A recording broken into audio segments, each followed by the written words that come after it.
Welcome back to Everything Whiskey. I'm Callum. I'm Sam. Today we're doing another versus, this time between Wild Turkey Rare Breed and the Old Forester 1920.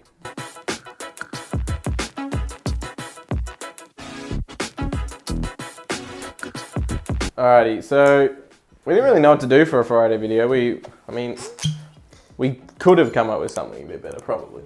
But look, the versus series are fun for us to do because every time we find like something we didn't realize or didn't identify, flavor-wise was in something until we compared it to something else. Yeah. Drinking them standalone is good, but pairing it up with something similar but not the same is like genuinely really helpful. But also we've had like no time because we've been at work all day. So we chose these two because of relatively the same proof. Yeah, they're a similar proof, like 58 point something, 57 point something. But they're also both like favorites of ours. Yeah. This was a donation from Roy and it kicked ass and we love it. We need to get another bottle of it because we already nearly finished it. And Rare Breed is always like something we like to keep around, except for that weird past couple of months where You couldn't just find had it. no stock for some reason. But yeah, so both of these are two high proof bourbons we plan, if available, to keep on our shelves like at all time. Yeah. Ideally. I think this is a good video because most people love Rare Breed. Yeah. And they all know what it tastes like. Yeah. And especially here in Australia, Yeah, most people would not have tried this. So Yeah. But on the flip side, there's also going to be a ton of people who do know because it does have a lot of distribution. So being In able to America have like especially, comparisons and stuff. So from memory, Rare Breed is like more like sweet cherry, and this was a bit more kind of like.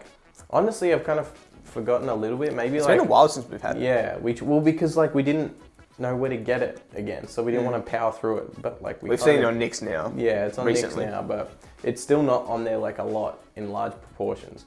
I think it was more herbal. Yeah. Like Rare Breed has like decent rye contribution to their mash bill, but I think this is high from memory. They're both a kick in the ass though. Oh, they both kick you, yeah, for sure. But yeah, I'm getting like raspberries. I need tons of raspberries. This is more cherry. Oh, what am I getting?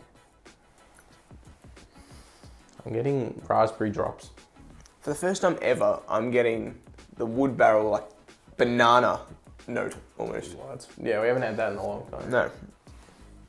This is seriously like an oak barrel that's been like drenched in like, something wet, like whiskey, yeah, but like also, it just smells like damp oak with a decent char, but then like just filled to the top with just fresh raspberries. Like it's got that sweet, tart kind of raspberry note to it. Yeah. Brown sugar, nice kind of the like Rare Breed is so dryness. warm. A lot of brown sugar, like caramelized marshmallows. This almost. isn't jumping out the glass, but it is freezing in here, honestly. It's winter here, so it's cold. The nose is not like jumping out, but it smells like when a whiskey's really cold and it's just like kind of clinging onto everything. It's not like getting released because like you get the heat, the alcohol, the heat triggers the alcohol evaporation. So you get all of those notes just coming up in way stronger. Well, just the nose on this. I got like pipe tobacco at the end of that. this is much warmer and sweeter. Yeah. Yeah, and earthier.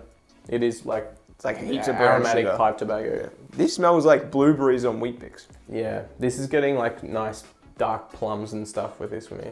With a bit of caster sugar sprinkled on top on the Old Forester. I'll jump in.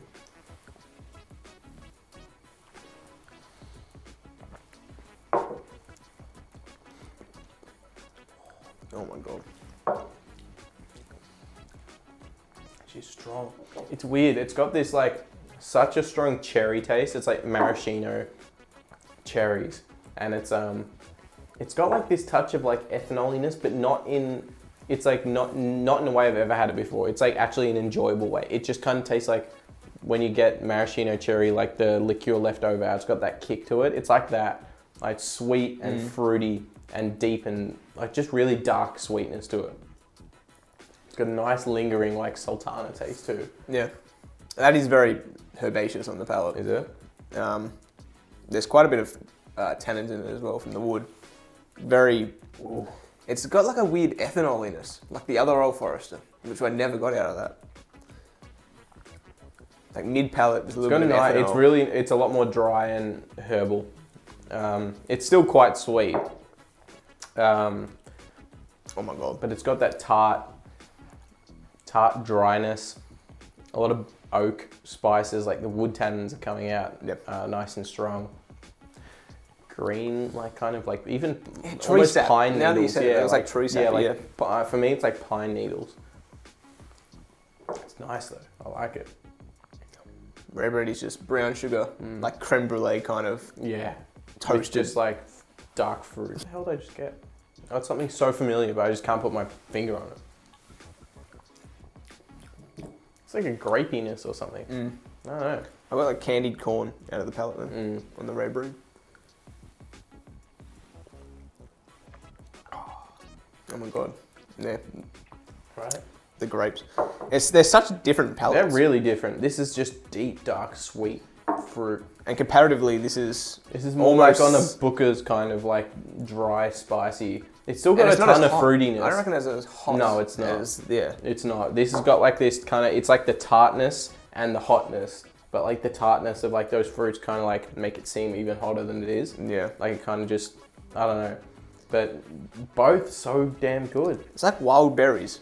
Yeah, it is like a fruit mix, like wild fruits. I don't know which I prefer. I'm really struggling with this because they're both actually really different. Whiskey wise, I probably would go red bread. I would, but like it just seems more rounded. I reckon it would change with my mood. You know? I mean, by themselves, if you're not doing back to back, they're both amazing. Yeah, but that's why I mean these side by sides are so helpful because like I've never identified like specific differences between. I've been like amazing bourbon I love, amazing bourbon I love. I've never been able to like put them side by side and think of like why they're different or anything like that. But they definitely are different. It's a big difference as well. It's not subtle. Dry kind of almonds on the nose now.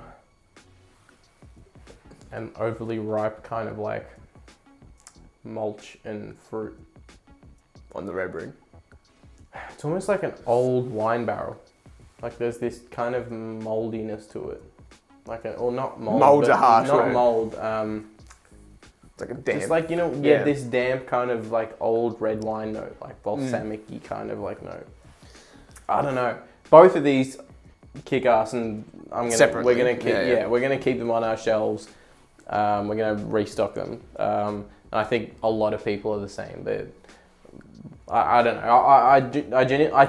I guess Rare Breed is probably the one I'm gonna go to more, but there's definitely moods where I'd prefer this.